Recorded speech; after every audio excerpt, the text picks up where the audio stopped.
Yesterday, I got exciting news. I saw good things, good trans stuff in my feed regarding the EU Parliament. There was a vote which was about the full recognition of trans women as women, or rather recognizing gender identity. Actually, on November 19th, 2025, there was this article being posted. European Parliament unequivocally calls for measures to protect trans people in the EU gender equality strategy. So this was 2025 November. In a pivotal step, the European Parliament adopted a resolution on the forthcoming EU gender equality strategy 2026 to 2030. Increasing measures on the European Commission to strengthen protections for trans people within this framework. With 310 votes in favor, 222 against, and 68 abstentions, the Parliament representing MEPs from 27 member states made its position clear. Trans people are disproportionately discriminated against and must be protected in their access to healthcare, employment, education, and other areas across this and all gender equality measures. TGEU recalls that the Parliament had already called on the European Commission to implement concrete measures for trans people in the previous strategy, a demand the Commission did not adequately address. Meanwhile, the challenges faced by our communities have intensified amid democratic backsliding and attacks on gender equality. TGEU welcomes the Parliament's resolution and calls for a robust EU gender equality strategy that is truly intersectional and responsive to the needs of trans communities, protecting trans people from poverty and exclusion. This is about like housing and how trans people are disproportionately being forced into sex work. Landlords are pressured to evict tenants suspected of engaging in sex work. This disproportionately affects trans people due to pervasive assumptions that all trans women are sex workers, resulting in discriminatory treatment. This also happens when it comes to like arrests. We always saw like the police arresting trans women just on the basis that they are trans women and suspected of being sex workers. Also, obviously, trans people are often pushed into sex workers because, you know, HRT and so on is expensive, healthcare is expensive, and that needs to change, right? Like the employment discrimination is incredibly problematic, and for a lot of people, trans people are just like a fetish. That's sadly the thing, right? I talked about this. Combating gender-based violence against trans people. This is also like a huge issue that like trans women are 4 times more likely of being the victim of assault compared to cis women, and cis women are already like disproportionately high when it comes to being the victim of abuse. TGEU's Trans Murder Monitoring 2025 reported that 281 trans and gender diverse people were murdered in the past year alone, with a notable increase in killings of activists and movement leaders. Our demands align with the Parliament's position to recognize, protect, and ensure the safety of LGBTI movement leaders, to establish comprehensive monitoring, accountability mechanisms to address the erosion of LGBTI rights, and to conduct research on anti-gender movements and rhetoric that fuels these crimes. Something like Sex Matters in the UK, funded by J.K. Rowling.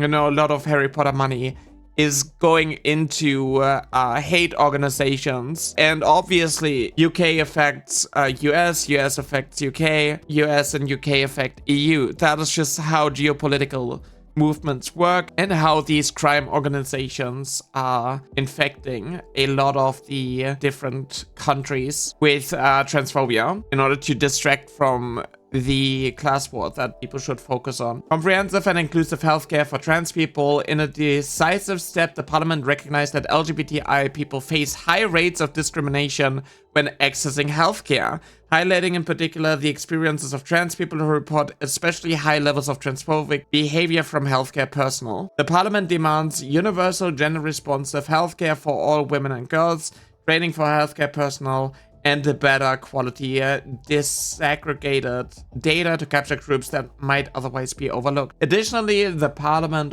urges the creation of a comprehensive, binding framework to ensure sexual and reproductive health and rights. A welcome step by TGEU, but we note that such a framework must be developed in consultation with trans communities and explicitly address their specific needs. If there's another like cast review that is just like dismissing a lot of pro-trans studies and activists who are pushing for these changes on the basis of them being biased, that's problematic. That's bad. Our needs need to be addressed. We need to be heard, and we need to be given a certain platform where we can share and advise politicians on what to do. What's next? We will continue advocating for a robust, concrete, and inclusive EU gender equality strategy 2026 to 2030, expected to be announced ahead of International Women's Day 2026.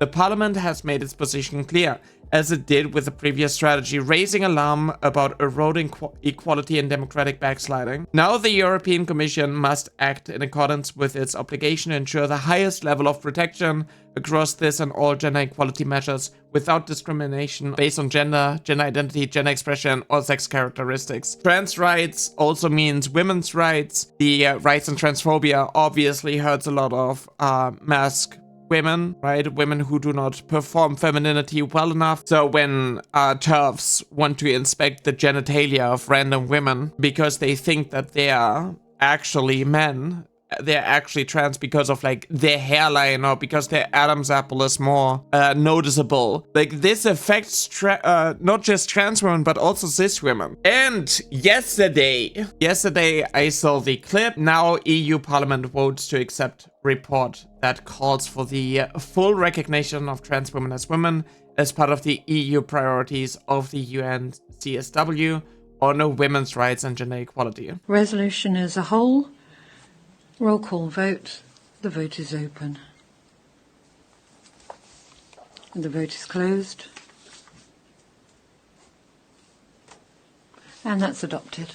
340 in favor, 141 not in favor. Massive support when it comes to recognizing trans women as women from the EU, which is a direct fuck you to the UK Supreme Court ruling, which is absolutely insane, ridiculous that that even went through.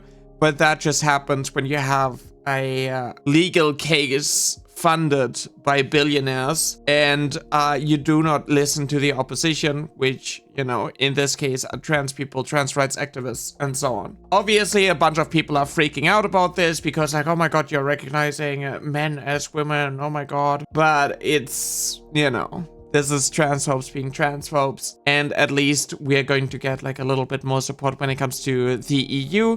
And I hope that like things are going to change for people in the UK once Brexit is going to be undone and the UK joins the EU again.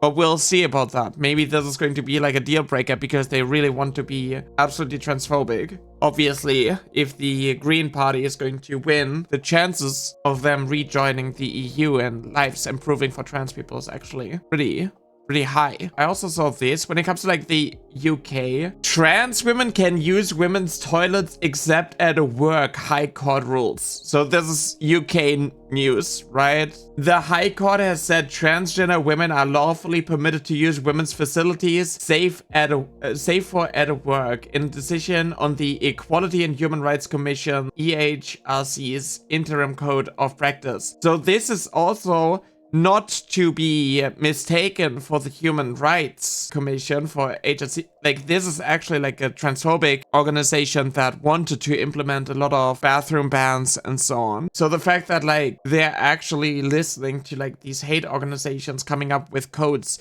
to restrict trans people's rights to exist, it's pretty bad. But, you know, UK, I hope that things are going to turn around there as well. I hope that like the EU's movement into the right direction is going to help protect a lot of trans people and recognize a lot of trans people's struggles and, you know, also swing back the pendulum into the right direction. The trans women stop being women at work. Apparently, like there's a difference between employees' toilets and the public toilets, which I don't understand. It's just stupid. It's inconsistent, but like transphobia is always inconsistent. I also saw this from someone from the Labour Party. We should not be triangulating on issues of human rights.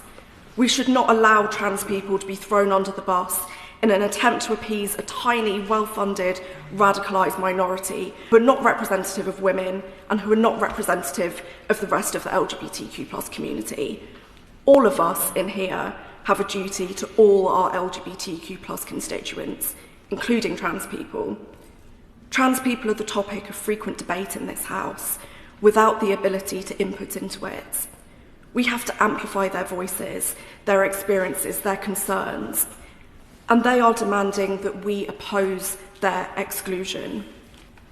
And as a queer woman, I feel a particular debt to the trans community because they fought for the rights that I enjoy today. They were on the Pride marches, they were at the die-ins, they lobbied their MPs, and I benefited from it. What kind of person would I be to pull up the ladder now when the LGBTQ+ community has always been and will always be one in struggle and in joy? There is no LGB without the T. We rise together and we fall together, and we must not let our trans siblings' rights be taken. I'm glad that more people are being vocal. I just wish it didn't have to get to the point where it's getting so bad.